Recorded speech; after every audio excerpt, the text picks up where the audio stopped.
तो हेलो दोस्तों, कैसे हो आप सभी लोग। स्वागत है हमारे चैनल एग्रो सक्सेस टिप्स में। आज हम आप लोगों को BSc agriculture honours third semester का आप लोगों का एक सब्जेक्ट है फंडामेंटल ऑफ प्लांट ब्रीडिंग, जो 2023-24 का है। एंड इसका जो मैं आप लोगों के लिए सॉल्यूशन लेकर आया हूँ। तो चलिए हम बिना कुछ देरी किए हुए अपने क्वेश्चंस को सॉल्व करेंगे।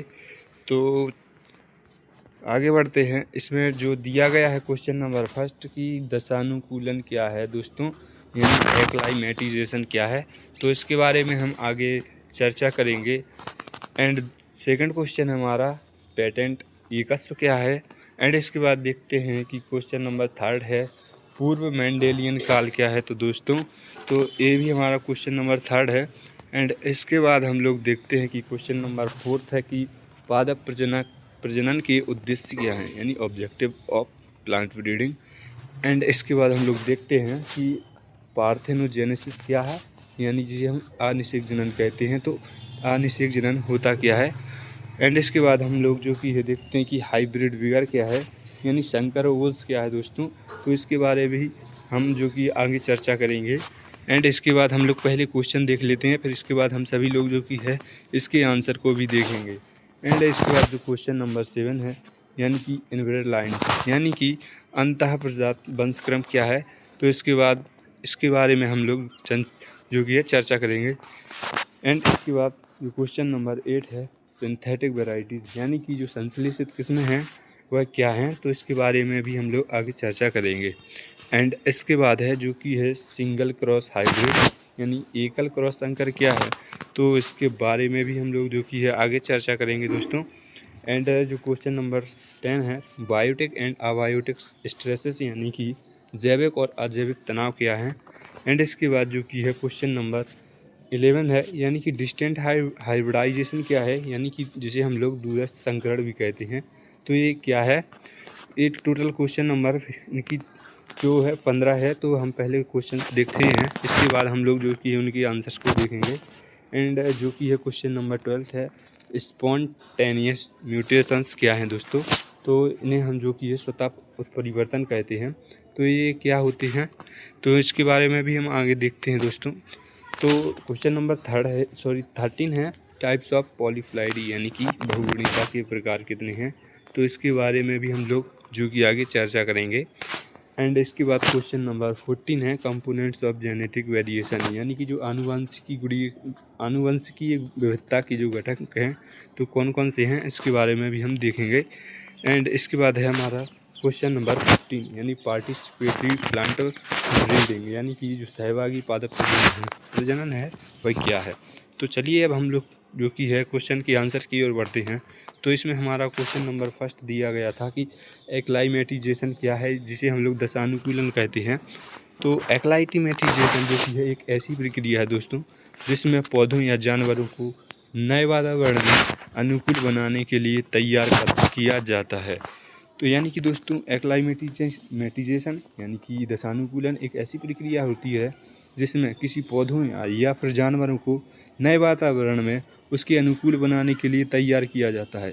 इसका ऑब्जेक्टिव क्या है दोस्तों, तो इसका ऑब्जेक्टिव है कि जो नए वातावरण में जीवित रहने और फलने फूलने में मदद करता है दोस्तों। एंड इसके हम जो कि टाइप्स देखेंगे कि दशानुकूलन के जो टाइप्स हैं तो वह कितने प्रकार के होते हैं। तो यहाँ पर आप लोग देख सकते हो कि यहाँ पर दिया गया है नेचुरल, जो कि एक्लाइमेटाइजेशन से हम लोग प्राकृतिक, जो कि दशानुकूलन भी कहते हैं दोस्तों। एंड जो इसमें है जो कि प्राकृतिक दशानुकूलन है, तो यह क्या होता है दोस्तों कि यह एक ऐसी प्रक्रिया है जिसमें हम लोग जो कि पौधे या फिर जानवर जो कि अपने आप को नए वातावरण में अनुकूल बनाते हैं। यानी कि जो प्राकृतिक जो दशानुकूलन होता है तो इसमें क्या होता है दोस्तों, तो यह एक ऐसी प्रक्रिया होती है जिसमें जो पौधे या फिर जानवर हैं जो कि अपने आप को नए वातावरण में अनुकूल बनाते हैं। एंड इसके बाद हम लोग जो कि देखते हैं, इसमें दिया गया है जो इसका दूसरा टाइप है जो कि है कृत्रिम एक्लाइमेटाइजेशन, यानी कि जिसे हम लोग जो कि है कृत्रिम दशानुकूलन भी कहते हैं। यानी यह क्या है दोस्तों, तो यह एक ऐसी कृत्रिम प्रक्रिया है। कैसी है दोस्तों, आर्टिफिशियल है, जो कि ऐसी आर्टिफिशियल जो कि है प्रोसेस है, तो जिसमें हम लोग जो कि है पौधे या फिर जानवरों को नए वातावरण में अनुकूल बनाने के लिए विशेष तकनीकों का उपयोग करते हैं दोस्तों। एंड इसके बाद हम लोग जो कि है आगे बढ़ते हैं, तो इसमें दिया गया है कि एक्लाइमेटाइजेशन के जो कि है चरण क्या है। तो इसके जो स्टेजेस हैं हम लोग इसके देखेंगे स्टेजेस कितने हैं। तो इसमें हम लोग जो देखते हैं कि स्टेजेस इसमें हमारी पहली दी गई है इनिशियल स्टेज, यानी कि प्रारंभिक चरण जो कि है जो दशानुकूलन की जो स्टेजेस है। तो इसमें हमने तो आखिर में प्रारंभिक चरण क्या है यानी इनिशियल स्टेज क्या है। तो दोस्तों इसमें हम लोग जो कि है पौधों या फिर जानवरों को नए वातावरण में रखा जाता है दोस्तों। तो यही हमारी जो प्रारंभिक चरण है इसका। एंड इसके बाद हम लोग देखते हैं कि अनुकूल चरण यानी कि जिसे हम अडेप्टेशन स्टेज भी कहते हैं दोस्तों। तो आप लोग देखिए कि अनुकूल चरण इसमें क्या होता है कि इसमें जो है पौधे या फिर जानवर नए वातावरण में अनुकूलित होने लगते हैं धीरे धीरे। जैसे हमने इसमें प्रारंभिक चरण में जो कि है इसमें हम लोग जानवरों को या फिर पौधों को उसको नए वातावरण में रखते थे। तो एंड इसके बाद जो है अनुकूल चरण यानी कि इसमें जो पौधे हैं या जानवर हैं वह अपने आप ही नए वातावरण में अनुकूल होने लगते हैं दोस्तों। एंड इसके बाद हम लोग देखते हैं कि स्थायित्ववाद चरण क्या है या फिर जिसे हम लोग स्टेबलाइजेशन जो कि स्टेजेस कहते हैं। तो इसमें जो पौधे हैं दोस्तों या फिर जानवर हैं नए वातावरण में स्थायी रूप से स्थापित हो जाते हैं। पहले है दोस्तों कि जो प्रारंभिक चरण में क्या था कि दोस्तों यहाँ पे कि आप लोग देख सकते हो कि पौधे या जानवरों के लिए जो कि है नए वातावरण में रखा जाता था। एंड जो सेकंड चरण है यानी जिसे हम लोग अडेप्टेशन स्टेज कहते हैं। तो उसमें जो कि है पौधे और जो कि जानवर है वो अपने उस वातावरण के अनुकूल होने लगते हैं दोस्तों। कौन? पौधे और जानवर। एंड इसके बाद जो है हमारा जो थर्ड जो स्टेजेस है जिसे हम लोग स्टेबलाइजेशन स्टेज कहते हैं। तो इसमें जो पौधे और जो जानवर होते हैं तो यह नए वातावरण में स्थायी रूप से स्थापित हो जाते हैं दोस्तों। तो यही हमारे जो कि इसके जो है स्टेबल जो एक्लाइमेटाइजेशन के जो स्टेजेस थे तो ये हमारे कंप्लीट हुए। एंड इसके बाद जो हमारा क्वेश्चन नंबर जो सेकंड था, तो यहाँ पर आप लोग देख सकते हो कि पौध प्रजनन में जो पेटेंट क्या है दोस्तों। तो पेटेंट है, मान के चलिए कि यह जो पेटेंट है तो यह 20 सालों के दिए जाता है किसी की खोज के लिए दोस्तों।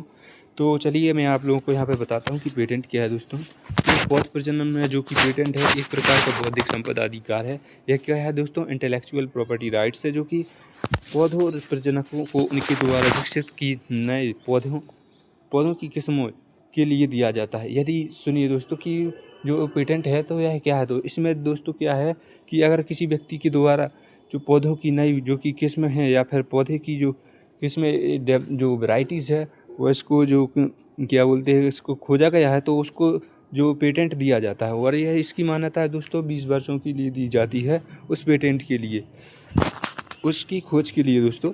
तो यह और इसके आगे हम बढ़ते हैं कि यह अधिकार उन्हें अपने पौधों की किस्मों को दूसरों द्वारा उपयोग किए जाने से रोकने और अपने अधिकारों का उल्लंघन करने वालों के खिलाफ कानूनी कार्रवाई करने की अनुमति देता है। यानी दोस्तों यह क्या होता है कि अगर उसने जो जो उसने किस्में है उसने डेवलप की है तो वह इसमें क्या इसके द्वारा क्या कर सकता है पेटेंट के द्वारा। तो वह अपने जो अधिकार उसने जो अपनी किस्म खोजी थी दोस्तों तो वह उसके दूसरों से उपयोग करने के लिए बचाता है दोस्तों उससे। एंड जो अपने अधिकारों का उल्लंघन करने वालों के खिलाफ कानूनी कार्रवाई करने की अनुमति भी देता है दोस्तों। तो यही हमारा पेटेंट था दोस्तों। एंड इसके बाद हम लोग देखते हैं कि पौध प्रजनन में जो कि पेटेंट के प्रकार यानी कि जो प्लांट है जो ब्रीडिंग में है जो कि ये पेटेंट के प्रकार कितने हैं। तो इसमें हम लोग जो कि देखते हैं दोस्तों कि पौध प्रजनन में जो हमारे पेटेंट के प्रकार हैं तो वह आप लोग यहाँ पर देख सकते हो कि पहला दिया गया हमारा प्लांट पेटेंट है। प्लांट पेटेंट क्या है दोस्तों, जो कि यह एक प्रकार का पेटेंट होता है जो कि पौधों की नई किस्मों के लिए दिया जाता है दोस्तों। जैसा कि मैंने आप लोगों को बता दिया है जस्ट अभी कि जो पेटेंट है तो यह किसी व्यक्ति द्वारा जो कि यह डेवलप किए गए खोज की जैसे नई खोज के लिए यह दिया जाता है और यह 20 वर्षों के लिए दिया जाता है किसी भी खोज के लिए। एंड इसके बाद हम लोग जो देखिए इसका जो नेक्स्ट है वो हमारा कि पौध किस्म पेटेंट। तो प्लांट वैरायटी पेटेंट क्या है दोस्तों कि यह एक प्रकार का पेटेंट है जो पौधों की नई किस्मों के लिए दिया जाता है दोस्तों। एंड इसके बाद हम लोग जो है आगे बढ़ते हैं तो इसमें हमारा थर्ड टाइप है जो कि है जीव पेटेंट यानी बायोलॉजिकल पेटेंट। यानी ये दोस्तों क्या होता है कि यह एक प्रकार का पेटेंट है जो जीवों के लिए दिया जाने वाला पेटेंट होता है जिसमें पौधे भी शामिल होते हैं दोस्तों। एंड इसके बाद हम जो की है नेक्स्ट क्वेश्चन देखते हैं। तो ये हमारा प्री मेंडेलियन एरा है दोस्तों।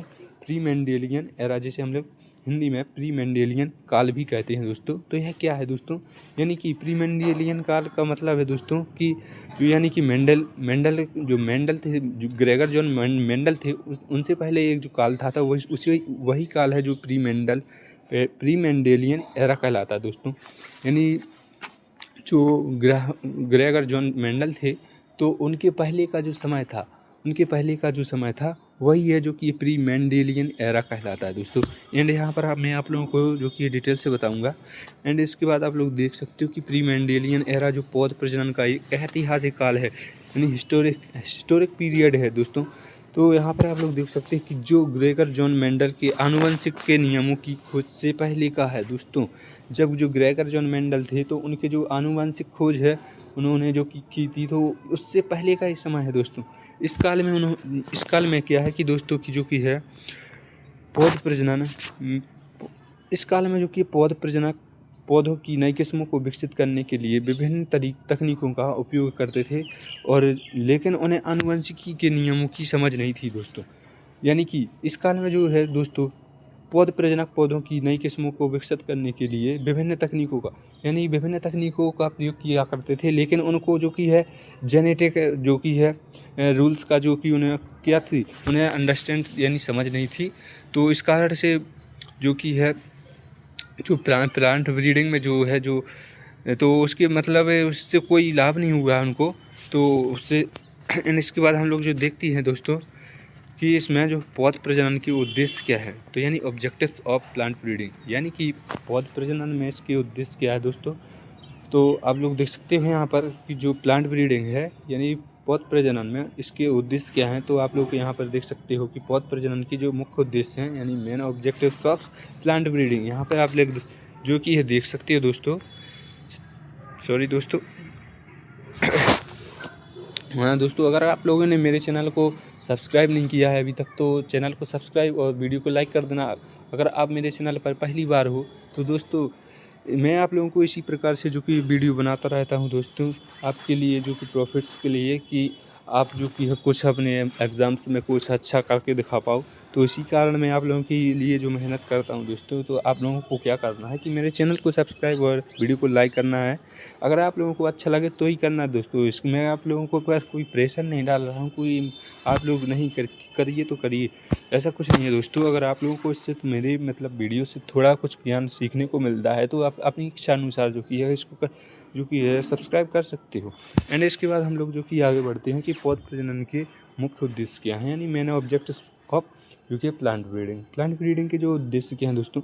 यहाँ पर मैं आप लोगों को बताता हूँ कि यहाँ पर इंक्रीज इन यील्ड, यानी कि जो है जो हमारी जो क्या बोलते हैं कि उत्पादकता क्षमता है तो उसकी वृद्धि करता है दोस्तों। कौन करता है? प्लांट ब्रीडिंग के द्वारा हम लोग जो कि है जो क्या बोलते हैं पौधों की, उसमें हम लोग उत्पादन क्षमता में वृद्धि कर सकते हैं दोस्तों।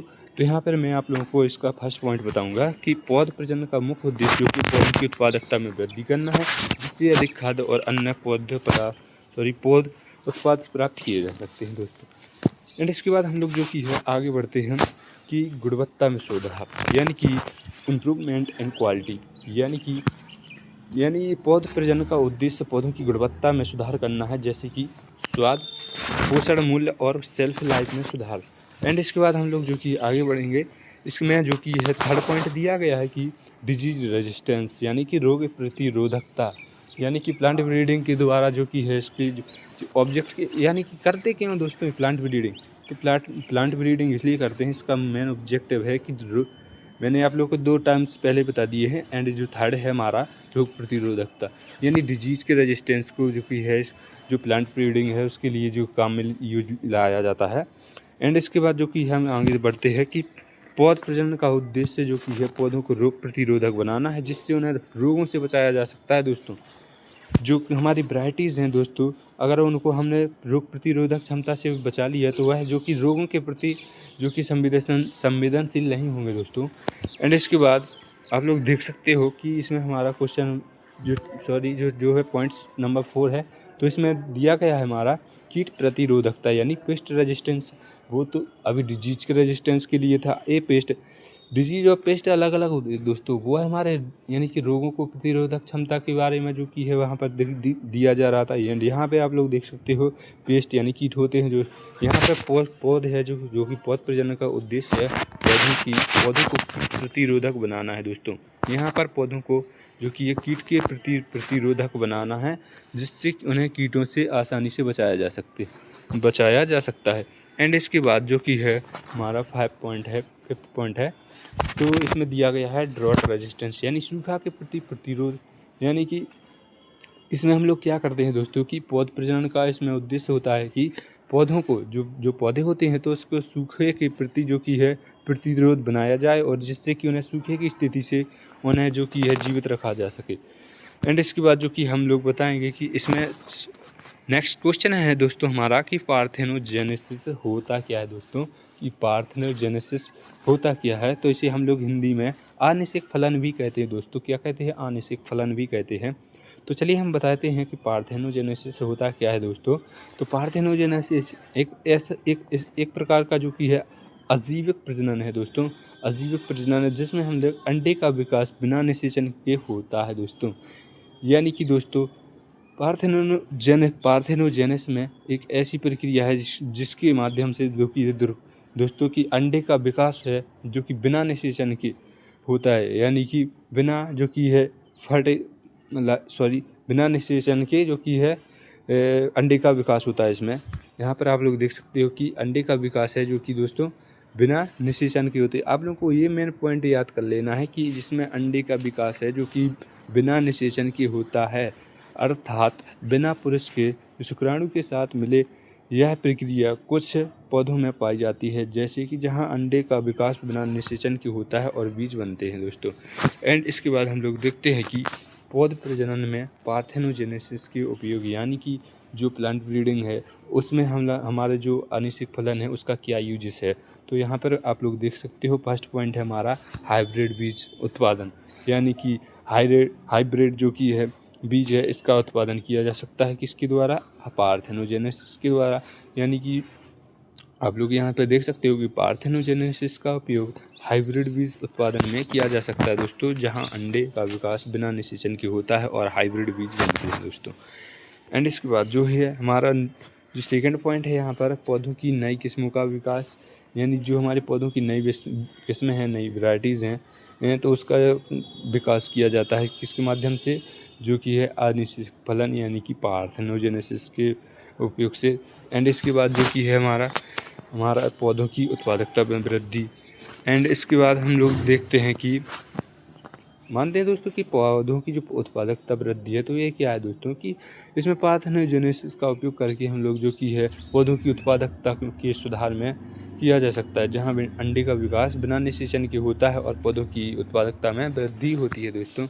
एंड इसके बाद हम लोग नेक्स्ट बढ़ते हैं नेक्स्ट क्वेश्चन की ओर। तो यहाँ पर हमारा नेक्स्ट क्वेश्चन दिया गया है कि हाइब्रिड विगोर क्या है। तो हाइब्रिड विगोर को हम लोग जो कि कहते हैं हिंदी में संकरोच कहते हैं। तो दोस्तों संकरोच क्या है दोस्तों कि हाइब्रिड विगोर एक प्रकार की जो कि जैविक प्रक्रिया है। एक कैसी प्रक्रिया है? तो बायोलॉजिकल प्रोसेस है, तो जिसमें दो अलग अलग जो कि है पौधों की किस्मों के बीच क्रॉसिंग यानी कि मैटिंग किया जाता है करके एक नई किस्म बनाई जाती है। यानी कि ऐसी हाइब्रिड विगोर कैसी है प्रक्रिया है दोस्तों? तो एक बायोलॉजिकल प्रोसेस है जिसमें दो अलग अलग पौधों की किस्मों यानी कि इसमें दो पौधे होंगे और उनकी अलग अलग वैरायटीज़ होगी, उनके बीच जो कि है संकरण या क्रॉसिंग किया जाता है। उनके मध्य संकरण या क्रॉसिंग किया करके जो कि है नई वैरायटीज़ का जो कि है नई वैरायटीज़ बनाई जाती है। एंड जो कि अपने माता पिता की तुलना में एंड जो उसके माता पिता होंगे यानी कि जो जिनके बीच हमने अभी संकरण करवाया है, तो जो उनके माता पिता होंगे उससे जो कि है दोस्तों अपने माता पिता की तुलना में अधिक उत्पादक, रोग प्रतिरोधक और पर्यावरण के अनुकूल होती हैं। तो इसमें क्या दोस्तों कि जो हमने अभी अपने जो दो पौधों की अलग अलग स्पीसीज के बीच हमने अभी संकरण करवाया था या फिर क्रॉसिंग करवाई थी, तो उनके जो उनकी संतान होगी दोस्तों, तो यानी कि जो यह उससे अधिक उत्पादक यानी उनके अपने माता पिता से जो उनकी उत्पादन क्षमता और अपने संतान की उत्पादन क्षमता से अधिक होगी दोस्तों। एंड इस जो कि है उसकी जो संतान है वह रोग प्रतिरोधक के प्रति जो अधिक संवेदनशील होगी। एंड इसके बाद जो कि है पर्यावरण के अनुकूल भी होती है दोस्तों उसकी संतान, यानी जिसके बीच हमने संकरण को करवाया है, यानी कि अगर मान लीजिए F1 इसकी जो संतान है, इसकी जो F1 संतान है यह पर्यावरण के अनुकूल भी होती है दोस्तों, अपने जो कि है माता पिता के प्रति। एंड इसके बाद हम लोग देखते हैं हाइब्रिड विगर के कारण क्या है। तो दोस्तों जो संकरोज है तो इसके जो कॉजेस या कारण क्या है, तो इसके जो हम देख सकते हैं दोस्तों कि इसका कारण क्या है। तो यहाँ पर आप लोगों को मैं बता देना चाहता हूँ कि यहाँ पर हेटेरोजाइगोसिटी, जैसे कि हम लोग की क्या हेटेरोजाइगोसिटी है यहाँ पर दोस्तों।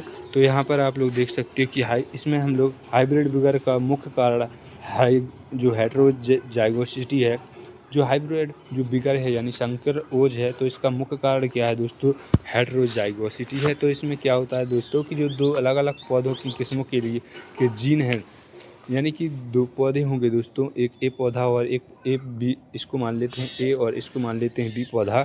तो इसमें जो अलग अलग पौधों के जो किस्मों के जो जीन होंगे तो एक साथ मिलकर एक नई किस्म बनाते हैं दोस्तों। तो यही हमारी हेटेरोजाइगोसिटी होती है दोस्तों। एंड इसके बाद है हमारा जो सेकेंड पॉइंट, जेनेटिक विविधता, जेनेटिक डाइवर्सिटी क्या है दोस्तों। तो genetic diversity hybrid vigour genetic विविधता को बढ़ावा देता है, जिससे पौधों की उत्पादकता और रोग प्रतिरोधकता में वृद्धि होती है दोस्तों। तो इस जेनेटिक हमारी जो विविधता है, तो यह ऐसी जो कि है विविधता है, तो हाइब्रिड विगर जेनेटिक विविधता को बढ़ावा देता है, जिससे जो पौधों की उत्पादक और रोग प्रतिरोधकता में क्या होती है दोस्तों, वृद्धि होती है, इंक्रीज होती है दोस्तों। एंड इसके बाद हम लोग देखते हैं कि एलील इंट्रैक्शन क्या है दोस्तों। तो एलील इंट्रैक्शन क्या है दोस्तों, तो इसका जो ये भी मुख्य कारण है किसका है दोस्तों, कि हमारा इसका क्या बोलते हैं दोस्तों, एलील इंट्रैक्शन क्या है। तो इसमें दोस्तों हम लोग बताते हैं कि एलील इंट्रैक्शन इसमें क्या होता है कि जो हाइब्रिड विगर है तो इसमें जो कि है एलील इंट्रैक्शन एक महत्वपूर्ण भूमिका निभाता है, जिसमें दो अलग अलग एलील के साथ मिलकर एक नई किस्म बनाते हैं। तो इसमें दोस्तों क्या है होता है कि दोस्तों जो हाइब्रिड विगर है तो यानी संकर ओज में जो एलील इंट्रैक्शंस होते हैं, एलील इंट्रैक्शन है जो कि अलग अलग एलील के साथ, यानी एक ए एलील हुआ है, बी हो गया है ए हमारा, तो ए एलील और बी एलील के साथ जो कि है एक साथ मिलकर एक नई किस्म बनाते हैं दोस्तों। एंड इसके बाद हमारा दिया गया है next question, inbred lines. Inbred lines क्या है दोस्तों, यानी कि अंतः जो कि स्वतः वंशक्रम जो है क्या है दोस्तों। इसमें हम बताते हैं कि इनब्रेड लाइन्स क्या है दोस्तों, कि इनब्रेड लाइन्स पौध प्रजनन में उपयोग की जाने वाली एक तकनीक है। ये एक ऐसी टेक्निक है दोस्तों कि जिसमें हम लोग एक ही पौधे के जीनों को बार बार स्वनिषेचन के माध्यम से जो कि है एक ही पौधे में जमा किया जाता है दोस्तों। यही हमारा जो कि है इनब्रेड लाइन्स है दोस्तों, जिससे एक ही जीनोटाइप के पौधे जो कि है प्राप्त किए जाते हैं दोस्तों। यानी इनब्रेड लाइन्स में हम लोग क्या करते हैं दोस्तों कि इसमें एक ही पौधे के जीन को बार बार, यदि मान लीजिए एक ए पौधा है तो इसके जो जीन होंगे इसको बार बार स्वनिषेचन के माध्यम से जो कि है एक ही पौधे में जमा किया जाता है दोस्तों, जिससे एक ही जीनोटाइप के पौधे प्राप्त होते हैं दोस्तों। एंड इसके बाद जो कि है हमारा इनब्रेड लाइन्स के उद्देश्य क्या है दोस्तों। इनब्रेड लाइन्स के उद्देश्य क्या है, यानी मैंने ऑब्जेक्टिव सॉल्व्स इनब्रेड लाइन्स से। तो यहाँ पर आप लोग देख सकते हो दोस्तों कि जीनोटाइप, यानी इसका जो उद्देश्य है तो जीनोटाइप की स्थिरता। तो यहाँ पर आप लोग देख सकते हैं कि जीनोटाइप की स्थिरता में कि इनब्रेड लाइन्स का उद्देश्य होता है कि जीनोटाइप की स्थिरता को प्राप्त करना है, जिससे पौधों की विशेषताओं को स्थिर किया जा सकते है दोस्तों। एंड इसके बाद जो कि हमारा सेकंड पॉइंट है कि जीनोटाइप की शुद्धता, यानी इनब्रेड लाइन्स का जो उद्देश्य है जीनोटाइप की शुद्धता भी प्राप्त करना है, जिससे पौधों की जो कि ये विशेषताओं को शुद्ध प्राप्त किया जा सकते हैं। एंड इसके बाद है जो कि है थर्ड पॉइंट है हमारा दोस्तों कि पौधों की उत्पादकता में वृद्धि। इनब्रेड लाइन्स का उद्देश्य पौधों की उत्पादकता में वृद्धि करना है, जिससे अधिक खाद्य और अन्य पौध जो कि है उत्पाद प्राप्त किए जा सकें दोस्तों। एंड इसके बाद है हमारी जो कि है सिंथेटिक वैरायटीज़, यानी कि इसे हम लोग संश्लेषित जो कि किस्में भी कहते हैं दोस्तों, कि आखिर में ये संश्लेषित किस्में क्या होती हैं दोस्तों। तो आइए हम जानते हैं कि सिंथेटिक जो वैरायटीज़ होती हैं वह क्या होती हैं। तो सिंथेटिक वैरायटीज़ पौध प्रजनन में उपयोग की जाने वाली एक टेक्निक है, जो कि जिसमें जो दो या दो से अधिक इनब्रेड लाइन्स को आपस में मिलाकर एक नई वैरायटी बनाई जाती है दोस्तों। तो इसमें क्या करते हैं दोस्तों कि तो पौधों प्रजनन में यह उपयोग किए जाने वाली जो कि एक टेक्निक है या एक तकनीक है, जिसमें दो या दो से अधिक इनब्रेड लाइन्स को आपस में मिलाकर एक नई वैरायटीज़ को जो बनाया जाता है। यह तकनीक पौधों की उत्पादकता, रोग प्रतिरोधकता और पर्यावरण के अनुकूल में सुधार करने के लिए उपयोग की जाती है दोस्तों। एंड इसके बाद हम लोग देखते हैं कि सिंथेटिक वैरायटीज़ के उद्देश्य क्या हैं दोस्तों। तो आखिर में इसके उद्देश्य क्या होते हैं दोस्तों, संश्लेषित जो किस्में हैं उसके उद्देश्य क्या होते हैं। तो आप लोगों को यहाँ पर मैं बता देना चाहता हूँ कि इसमें जो फर्स्ट पॉइंट दिया गया है हमारा, पौधों की उत्पादकता में वृद्धि। तो यानी कि जो सिंथेटिक वैरायटीज़ हैं इनका जो उद्देश्य क्या है तो दोस्तों, इसकी जो पौधों की उत्पादकता जो वृद्धा सॉरी दोस्तों, कि जो सिंथेटिक वैरायटीज़ हैं तो इनका उद्देश्य है कि जो पौधों की उत्पादकता में वृद्धि करना है। पौधों की उत्पादकता में क्या करना है दोस्तों, वृद्धि करना, जिससे कि अधिक खाद्य और अन्य पौधे प्राप्त किए जा सकें दोस्तों। एंड इसके बाद हम लोग देख सकते हैं कि रोग प्रतिरोधकता में वृद्धि। इसका जो सेकंड पॉइंट है, रोग प्रतिरोधकता में वृद्धि। एंड इसमें क्या है दोस्तों कि जो सिंथेटिक वैरायटीज़ हैं यानी संश्लेषित किस्में हैं, तो उनका उद्देश्य है प्रतिरोधकता में वृद्धि करना है। एंड जो कि है जिससे पौधों को रोगों से जो कि है बचाया जा सकता है। एंड इसके बाद जो कि थर्ड पॉइंट है हमारा दोस्तों कि पर्यावरण अनुकूल में सुधार। तो इसमें जो कि है सिंथेटिक वैरायटीज़ का जो थर्ड ऑब्जेक्टिव है, तो इसका थर्ड ऑब्जेक्टिव क्या कह रहा है दोस्तों कि ये पर्यावरण अनुकूल में सुधार करता है दोस्तों। कि सिंथेटिक वैरायटीज़ हैं यानी जो संश्लेषित किस्में हैं दोस्तों, कि इसका उद्देश्य है पर्यावरण के अनुकूल में स्थिर सुधार लाना है और जिससे कि पौधों को पर्यावरण के साथ अनुकूल बनाया जा सकता है। तो दोस्तों, इस वीडियो में आप लोगों के साथ इतने ही क्वेश्चन मैंने आप लोगों को करवाए हैं। अगर आप लोग मेरी वीडियो को जो पार्ट 2 चाहते हो तो कमेंट करें कि पार्ट 2, तो मैं आप लोगों के लिए जल्द ही पार्ट 2 भी लेकर आऊँगा। तो दोस्तों, मिलते हैं अगली नेक्स्ट वीडियो में। अगर हाँ, आप लोगों ने मेरे जो चैनल को सब्सक्राइब नहीं किया है तो प्लीज़ आप लोगों से जो कि है हम्बल रिक्वेस्ट है कि आप मेरे चैनल को सब्सक्राइब करें, ताकि आप लोगों के लिए जो हेल्पफुल रहे मेरी वीडियोस। तो मिलते हैं अगली नेक्स्ट वीडियो में, तब तक के लिए जय हिंद जय भारत दोस्तों। कमेंट करना कि दोस्तों मेरी वीडियो आप लोगों को कैसी लगी। तो मिलते हैं अगली नेक्स्ट वीडियो में।